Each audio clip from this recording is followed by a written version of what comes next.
कि मैं सक्षम हूँ तो मेरे बच्चे तो पढ़ लेंगे पटना में। बहुत सारे लोग सक्षम हैं, अपने बच्चों को देहरादून भेज रहे हैं, पिलानी भेज रहे हैं, छोटे या बड़े स्कूलों में। लेकिन जो आम वर्ग है, जहाँ प्रतिभा कुंद पड़ती जा रही है, जहाँ सरकारी स्कूलों में मध्याह्न भोजन के नाम पे सिर्फ ड्रामा होता है और पढ़ाई लगभग चौपट हो चुकी थी, उन बच्चों का क्या होगा? फैसिलिटीज के लिए तो पहले दिन से मेरा माइंडसेट क्लियर कट था कि हर वो फैसिलिटीज जो 10,000, 20,000, 25,000, 50,000 में बाहर या शहरी स्कूल देते हैं, वो हम 1,000, 2,000 रुपया में बच्चों को उपलब्ध कराएंगे। संस्कार भारती ग्लोबल स्कूल ने अपने जन्म के स्थापना समय से हमेशा बच्चों के एक्स्ट्रा करिकुलर एक्टिविटीज और उनके एक्सपोजर पे बहुत फोकस किया है, जो संभवतः इस पूरे इलाके में बाकी लोगों ने हमें देख देख के किया होगा। हमने आज से 12 साल पहले सोचा कि नहीं, क्यों नहीं हम अपने मिट्टी पे, अपने गाँव में, अपनी सरजमीन पे, जहाँ पे लोगों को प्राइवेट स्कूल के नाम पे दरभंगा, मुजफ्फरपुर, पटना तक की दौड़ लगानी पड़ती थी, उनको वो सारी चीज़ लोअर कॉस्ट पे हम उनके पास में मौजूद कराऊं। अभी मनाली का, हिमाचल का प्लान था, और हर जगह हमारे बच्चे जब जाते हैं तो वहाँ का एक टॉप ब्रांड स्कूल के साथ हम लोग इंटरेक्ट करवाते हैं।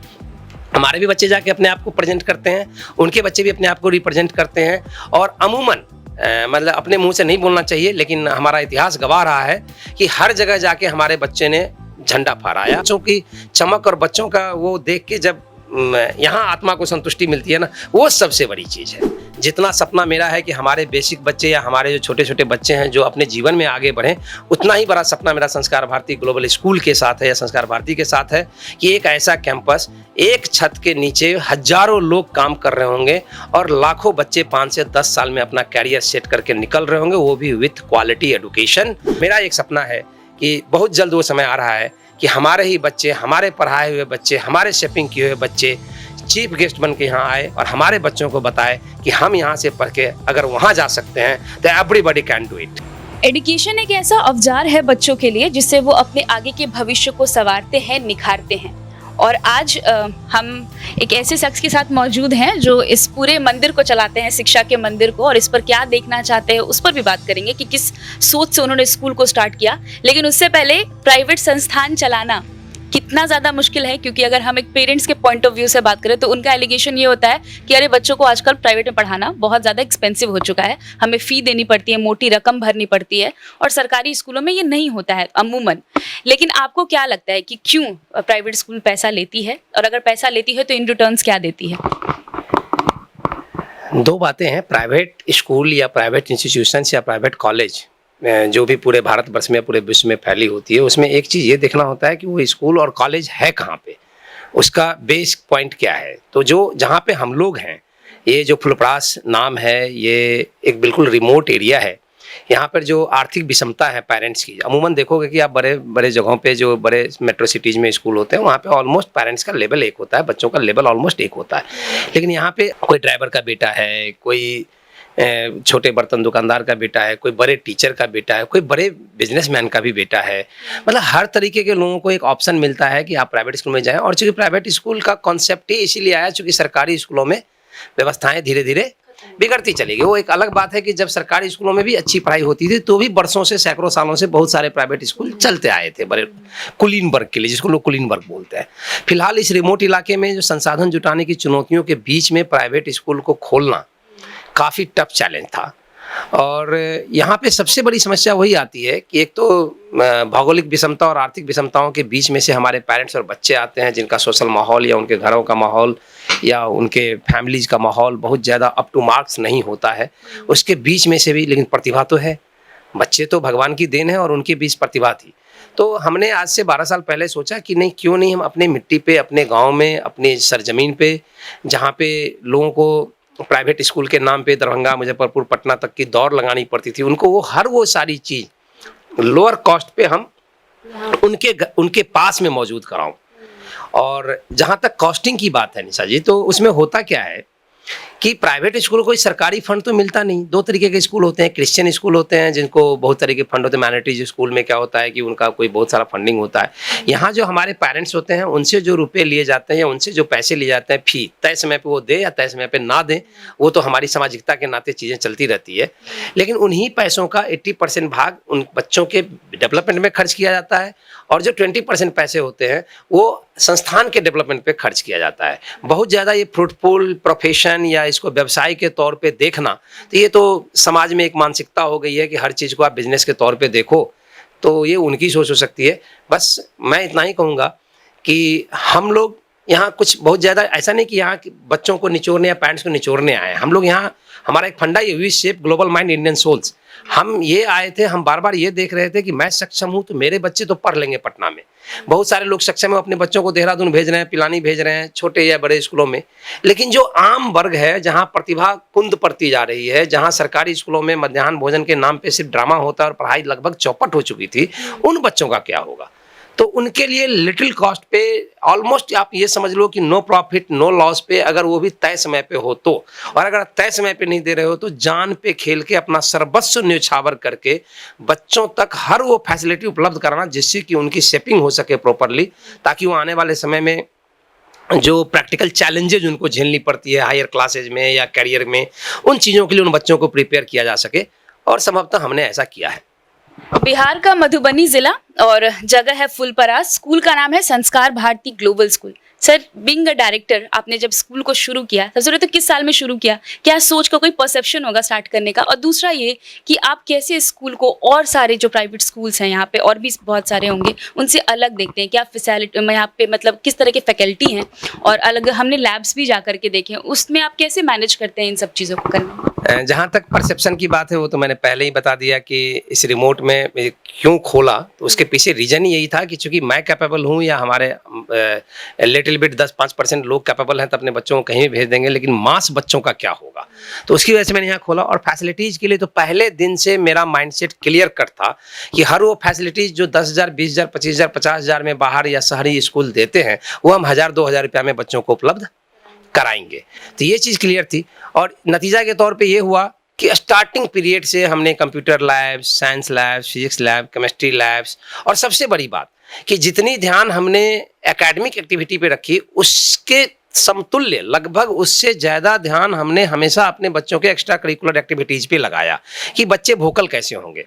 बच्चे अगर प्रतिभा है तो क्या वो बुकवर्म बन के रह जाएंगे? क्या वो किताबी कीड़ा रहेंगे? नहीं, उनका वोकलिटी कैसे आएगी, उनका एक्सपोजर कैसे डेवलप होगा? वो किसी भी प्लेटफॉर्म पे आगे चल के किसी भी हायर एजुकेशन में जाएंगे हमारे बच्चे, तो वो कहीं पे भी जाके कम्पीट करेंगे।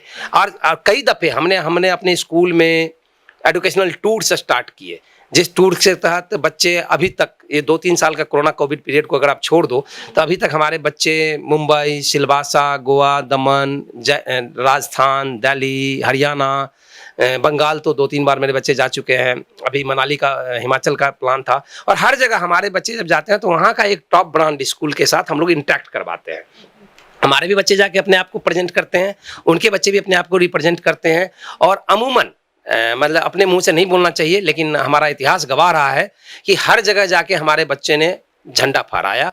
इसके अलावा चाहे ओलंपिक हो या ओलंपियाड हो या किसी भी प्रकार का भांति भांति के टैलेंट सर्च एग्जाम्स जो होते रहते हैं, उन चीज़ों में भी कई दफ़े हमारे बच्चों ने अपना डंका लहराया है। और बहुत ही एक्स्ट्रा करिकुलर एक्टिविटीज, चाहे स्पीच हो, डिबेट हो, म्यूजिक हो, डांस हो, स्पोर्ट्स हो, सीधी बात कि आप थोड़े से एकेडमिकली, पेरेंट्स को हमसे शिकायत भी होती है कि सर बच्चा तो थोड़ा पढ़ाई में कमज़ोर हो गया। हम बोलते हैं कोई फ़र्क नहीं पड़ता है, वो बच्चा समय के साथ बढ़ते हुए 4 में है, 5 में है, 6 में है, 9 में है, 10 में है, जैसे जैसे वो आगे बढ़ेगा, अगर उसके दिमाग में उसका कॉन्सेप्ट क्लियर है, उसका ड्रीमिंग में कोई दिक्कत नहीं है, अगर हमने उसकी शेपिंग कर दी है कि बेटा तुमको जाके फाइट करना है, तुमको देश की सेवा करनी है, तुमको बड़ा आदमी बनना है, तुम्हें बड़ा सा कलेक्टर बनना है या बड़ा सा इंजीनियर बनना है, तो अगर उसके दिमाग में है तो पढ़ाई वो थोड़ा आगे पीछे कर लेगा। लेकिन बहुत पढ़ते रहेगा और आपका एक्सपोजर नहीं हुआ, तो उसकी वजह से संस्कार भारती ग्लोबल स्कूल ने अपने जन्म के स्थापना समय से हमेशा बच्चों के एक्स्ट्रा करिकुलर एक्टिविटीज और उनके एक्सपोजर पे बहुत फोकस किया है, जो संभवतः इस पूरे इलाके में बाकी लोगों ने हमें देख देख के किया होगा। बाकी जगहों पे तो फाउंडर्स मनाए नहीं जाते थे। हम उस इलाके में रहते हैं जहां एनुअल डे का मतलब 26 जनवरी, 15 अगस्त या सरस्वती पूजा में नाच गाना कल्चर प्रोग्राम होता था। हमने उसे एक ग्लोबल शेप दिया, हमने उसे एक ट्रूली मतलब प्लेटफॉर्म दिया। हमारे बच्चे जब हमारे स्टेज को शेयर करते हैं, दुनिया दंग हो जाती है, लोग देखते हैं, पेरेंट्स खुश होते हैं। और सबसे बड़ी बात, पेरेंट्स खुश होते हैं कि नहीं होते हैं, दुनिया देखती नहीं देखती है। बच्चों के चेहरे पे जो चमक आती है और बच्चों को जो संतुष्ट, बच्चों की चमक और बच्चों का वो देख के जब यहाँ आत्मा को संतुष्टि मिलती है ना, वो सबसे बड़ी चीज़ है। और उसी के चलते संस्कार भारती ग्लोबल की स्थापना की गई और हमें यकीन है कि हमारे बच्चे और हमारी टीम मिल के 5 से 7 साल के भीतर, चूंकि अभी हमारी उम्र ही 10-12 साल हुई है, 5 से 7 साल के भीतर देश ही नहीं विदेश के कोने कोने में अपना परचम लहरा रहे हैं। 12 साल हो गए सर संस्कार भारती को, और पिछले 2-3 सालों से कोविड का जो हमने हाल देखा, उस बीच आपने कैसे मैनेज किया? क्योंकि बच्चे जो हैं वो ऑनलाइन पूरे जा चुके थे कि हम एक डिजिटली पढ़ाई करेंगे, उस बीच जब अब ऑफलाइन हुआ है, तो इस बीच एक चीज़ आपने देखी, क्वालिटी एजुकेशन और डिजिटल एजुकेशन की खूब बात उठी कि हमने बच्चों को डिजिटलाइजेशन में धकेला और वहाँ से बच्चे ज़्यादा अच्छा कर रहे हैं। आपको क्या लगता है कि ऑनलाइन एजुकेशन बच्चों को ज़्यादा प्लेटफॉर्म देता है या फिर ऑफलाइन ज़्यादा अच्छा है? नहीं, मेरा मानना शुरू से ये रहा है, ऑनलाइन एजुकेशन हमारी मजबूरी रही होगी, क्योंकि आप बच्चों की लय को ब्रेक नहीं कर सकते थे। एट रेंडमली कोविड एक ऐसा चीज़ था जिसकी वजह से सारी चीज़ें रुक गई। अगर रुक गई तो मुझे लगता है कि मधुबनी जिला में पहला स्कूल थे हम, 5 अप्रैल 2020 से हमने बच्चों को ऑनलाइन प्लेटफॉर्म मुहैया कराया, चाहे पेरेंट्स अलार्म के जरिए, चाहे व्हाट्सएप से पहले शुरू किया और बच्चों को पढ़ाने की कोशिश करी। उस टाइम में हमें भी नहीं पता था कि ये ऑनलाइन पढ़ाई ऑनलाइन बवंडर बनकर आएगा, लेकिन जैसे जैसे समय बढ़ा, अप्रैल मई जून आते आते समझ में आ गया था कि बेटा आप लोग गलत जगह पे फंस गए हैं। बहुत मशक्कत हुई बच्चों को कंट्रोल करने की, लेकिन फिर 2 महीना खुलता था, 2 महीना बंद होता था, फिर ऑनलाइन जारी हो जाता था। मेरा मानना है कि प्राइमरी, प्री प्राइमरी या इवन तक कि सेकेंडरी और सीनियर सेकेंडरी भी, मतलब ये जो टीनेज से, मतलब छोटे बच्चे से लेके टीनेज के बच्चों के लिए अगर ऑनलाइन पढ़ाई करवानी है, चाहे सीबीएसई को, चाहे भारत सरकार को, या हमारे जैसे स्कूलों की मजबूरी हो जाए कि हमें बच्चों की लय को टूटने नहीं देना है, तो अगर ऑनलाइन पढ़ाई करवानी है तो जितनी मशक्कत स्कूल एडमिनिस्ट्रेशन या हम लोग करते हैं उसका डबल मेहनत पेरेंट्स को करना होगा अपने बच्चों की मॉनिटरिंग के लिए, जो नहीं हो पाया। हमारे रिमोट में भी नहीं हुआ, शहरों में भी नहीं हुआ, अमेरिका से भी यही सर्वे आ रही है, यूरोप से भी यही सर्वे आ रही है कि ऑनलाइन स्टडी ने, अब भले ही हम आप डंका पीटते रहे कि ऑनलाइन ऑनलाइन ऑनलाइन, लेकिन मेरा मानना है कि ऑलमोस्ट बच्चे स्पॉइल हो गए। और अब हमारे लिए जब से ऑफलाइन खुला है, समझो एकदम टेढ़ी खीर बन गई है। एक एक बच्चा डाइवर्टेड है, छोटे छोटे बच्चे हैं, आप उसको बहुत ज़्यादा क्रिमिनल एक्टिविटीज़ की तरफ पनिश भी नहीं कर सकते, आप उनकी काउंसलिंग कर सकते हैं। हर वो चीज़ें, थोड़ा सा डराना, थोड़ा सा धमकाना, थोड़ा सा दबिश बनाना, थोड़ी सी काउंसलिंग, थोड़ी सी उसको वो जिसको हम लोग गोल और ड्रीम बोलते हैं, बच्चों की नज़र में उसको लालच बोल सकते हैं, उनको ये लालच देना कि बेटा अगर बदल जाओगे तो आप बहुत आगे जाओगे। तो ऐसी बहुत सारी चीज़ों को लगाएंगे तब जाके मुझे लगता है कि ये 2 साल 3 साल जो एक क्रांति की बातें हो रही है दुनिया भर में, संभवतः वो क्रांति तो हुई नहीं। 2 से 3 साल 1.5 साल और हम मेहनत करेंगे, खासकर उन बच्चों को तो छोड़ दो जिनकी पूरी 9th 10th 11th 12th बीत गई इसी 2 साल में। उनका तो जो हुआ मुझे पता नहीं उनको कितनी मेहनत करनी पड़ेगी। हाँ, घबराने की जरूरत नहीं है उन बच्चों को भी। अगर इस 2 साल में या 2.5 साल में आप चाहे जिस भी क्लास में रहे हो, अगर आपका नुकसान हो गया या आप नहीं समझ पाए या टीनेज की वजह से या आप मोबाइल के स्वैग में अगर आप भटक गए, तो अभी भी कुछ बिगड़ा नहीं है। जब जागो तभी सवेरा। हम लोग जो चाहते हैं, क्योंकि हमारा मूल मकसद ही है कि बच्चों की शेपिंग ऐसी हो कि ग्लोबली वो अपने आप को कम्पीट कर सके। सर, लास्ट क्वेश्चन मेरा आपसे रहेगा, one of the best school इस एरिया का, इन फ्यूचर पर्सपेक्टिव आप कहाँ देखते हैं संस्कार भारती को? क्योंकि जब भी आपने बोला कि आपने एक गोल सेट किया, ड्रीम देखा इस स्कूल को लेकर के, आप अगर आने वाले 5 सालों और 10 सालों की अगर मैं बात करूँ तो आप संस्कार भारती को कहाँ स्टैंड करते हुए देखना चाहते हैं? हाँ, संस्कार भारती ग्लोबल स्कूल से जब आप संस्कार भारती पे आई हो तो मैं यही बताना चाहता हूँ कि मेरे ढेर सारे वीडियोज़ तैर रहे हैं। मैंने आज से करीब 8 साल पहले अपने पब्लिक स्टेज से अपने बच्चों के बीच में हमने बोला था कि संस्कार भारती ग्लोबल स्कूल, जिसके अंडर अभी 100 आदमी काम कर रहे हैं और 1000 बच्चे हैं, कल को इस कैंपस में एक बड़ा सा कैंपस होगा, जिस कैंपस में हमारे इलाके के छोटे बड़े गरीब मझोले, चाहे वो पॉलिटेक्निक हो, चाहे वो नर्सिंग हो, चाहे वो इंजीनियरिंग हो, चाहे वो मेडिकल हो, चाहे वो किसी भी प्रकार की तैयारी करना चाहते हो, उनको एकदम no profit no loss cheap cost पे उनको हर वो सुविधा मुहैया कराने का हमारा टारगेट था 2024 तक ही। लेकिन ये 2-3 साल बिल्कुल स्कूलों के लिए, चाहे कोई भी स्कूल हो, थोड़े से बड़े स्कूलों को अगर छोड़ दिया जाए जो रेपुटेटेड हैं, जिनके यहाँ पैसे नहीं डूबते या पैसे साल भर के एक बार में ले लिए जाते हैं और ऑफलाइन के नाम पे आप पैसे लेते हो, ऑनलाइन में भी सेम फी आप अप्लाई करते हो, उन लोगों पे तो दबिश बननी ही चाहिए। मैं कई दफ़े बोल चुका हूँ, उन लोगों पे वो कंट्रोल करनी चाहिए। लेकिन अब 3 से 4 साल और लगेगा। 3 से 4 साल में जितना सपना मेरा है कि हमारे बेसिक बच्चे या हमारे जो छोटे छोटे बच्चे हैं जो अपने जीवन में आगे बढ़ें, उतना ही बड़ा सपना मेरा संस्कार भारती ग्लोबल स्कूल के साथ है या संस्कार भारती के साथ है कि एक ऐसा कैंपस एक छत के नीचे हजारों लोग काम कर रहे होंगे और लाखों बच्चे 5 से 10 साल में अपना कैरियर सेट करके निकल रहे होंगे, वो भी with quality education, with exposure. कि अगर गलती से आप टेक्निकली कैरियर में कहीं, जरूरी नहीं कि आप प्रोफेशनली सर्विस में चले जाएं, लॉयर ही बन जाएं या डॉक्टर बन जाएं या पॉलिटिशियन बन जाएं या इंजीनियर बन जाएं या कलेक्टर बन जाएं या बड़ा सा एंटरप्रेन्योरशिप आपने क्रिएट कर दिया। अगर आप वोकल हैं, अगर आप के अंदर एक्सपोजर है, अगर आपको समझ आ गई है कि कैरियर कैसे बिल्ड होती है, अगर आपको अपने सपनों की परख हो गई है, तो यकीन मानिए आप कहीं नौकरी नहीं करेंगे, लेकिन बहुत सारे लोगों को नौकरी का वो रास्ता खोल देंगे। आप बहुत बड़ा एंटरप्रेन्योरशिप खड़ा कर सकते हैं। तो बस मेरा सपना ये कि एक ऐसा ऑर्गेनाइजेशन खड़ा हो जाए मेरे इस धरती से जाने से पहले, मतलब इस धरती पे जाने से पहले मेरी आंखों के सामने एक ऐसा ऑर्गेनाइजेशन खड़ा हो जाए जिसके तहत हजारों लाखों बच्चे, और एक बड़ा इमोशनल सपना है जो मैं बताऊं। अभी हम लोग जब हमारे यहाँ फाउंडर्स करते थे, 2 साल से नहीं हुआ, तो हम लोग डीएम साहब को बोलते थे, एसपी साहब को बोलते थे कि भाई सर आप लोग आओ, हमारे बच्चों को मोटिवेट करो, चूँकि आप उनके आदर्श हो, उनको भी पता चले कि मुझे भी आईएएस बनना है, मुझे भी आईपीएस बनना है, मुझे भी देश को लीड करना है, मुझे भी देश में कुछ करना है, देश के लिए करना है, मुझे भी डॉक्टर इंजीनियर बनना है। तो अब मेरा एक सपना है कि बहुत जल्द वो समय आ रहा है कि हमारे ही बच्चे, हमारे पढ़ाए हुए बच्चे, हमारे शेपिंग किए हुए बच्चे चीफ गेस्ट बन के यहाँ आए और हमारे बच्चों को बताए कि हम यहाँ से पढ़ के अगर वहाँ जा सकते हैं तो एवरीबॉडी कैन डू इट। बस ये मेरा एक इमोशनल सपना है।